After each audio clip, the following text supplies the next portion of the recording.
For some of us, the idea of going retro is very attractive. Retro can be anything from driving a car with a manual transmission, can't do that, but sending handwritten thank you notes following a job interview. I love those. Or how about sending that note on an old typewriter instead? Keeping a typewriter operational requires upkeep and maintenance, and Lifestyle Live found a guy for that. Herb's got a dream that people are going to come back to typewriters.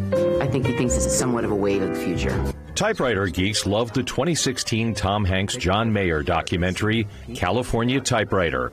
The award-winning film dealt a blow to the digital world, embracing the tactile, impactful sphere of the manual typewriter.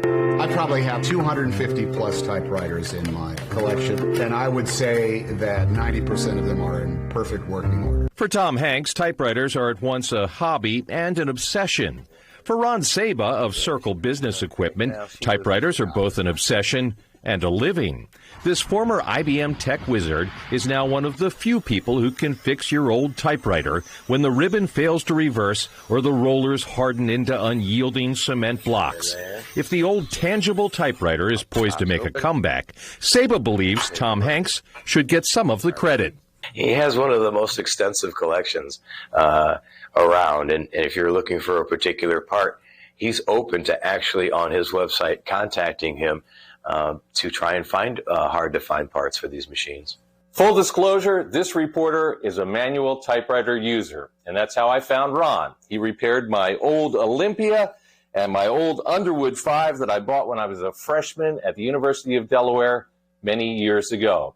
Turns out, I'm not alone. A lot of people still using these things. Most of my customers are in the elderly group, I must admit, because they don't like the newfangled electronics or don't use computers. But there's still a lot of new kids that are now getting into vintage typewriters and enjoy the actual sound and the mechanics of the machines themselves. Ron talks frequently about the mechanics of a typewriter. Press him, though, and he concedes he fell in love with electric typewriters when he was a student.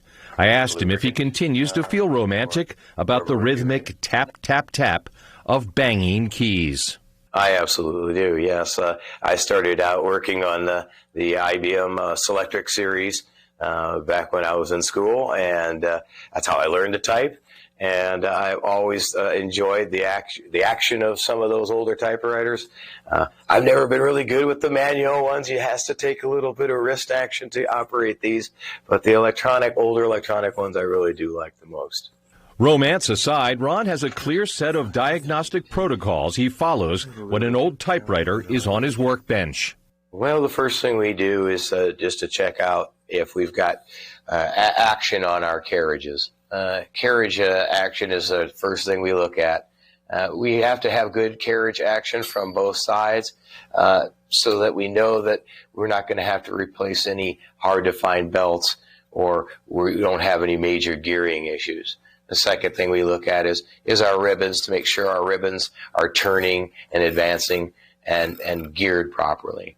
Ron Saba's passion is fueled at least in part by a desire to see the typewriter survive, at the very least, as an identifiable artifact. Yeah. It'd be a sad day that nobody would have a typewriter. I know my niece and nephew, when they were younger, I used to ask them what they thought this item was, and they would say to me, "Is it a telephone?" And I said, "No, it's not a telephone." No, it is a typewriter. Each rhythmic plunge of its keys is soulful as the brushstrokes of a painter.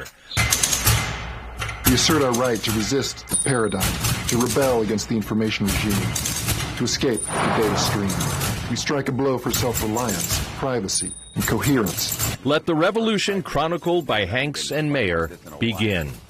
We affirm the written word. Okay, so here's why I like a manual typewriter. I did that this morning for my wife, and that's the large type, old newsroom typewriter that I banged out that caption on. So you regularly use it? I do. I use it every morning. Did you? I did the painting too, and then I typed. Stop it! You're so talented. That's what I was fishing for. He was cute. How did you do? Like typewriter people just find each other, or what's the? I was actually living in Rochester, Minnesota when I found him. I brought him my typewriter and had him fix it. And then now I needed them repaired again a couple of weeks ago. And so I said, I got to do a story on this guy. So that was great. I could listen to him talk about typewriters all day. And now I want to sit down at one, or at least watch you do it, right? We could. Let's arrange I could loan you a typewriter in essence. Okay.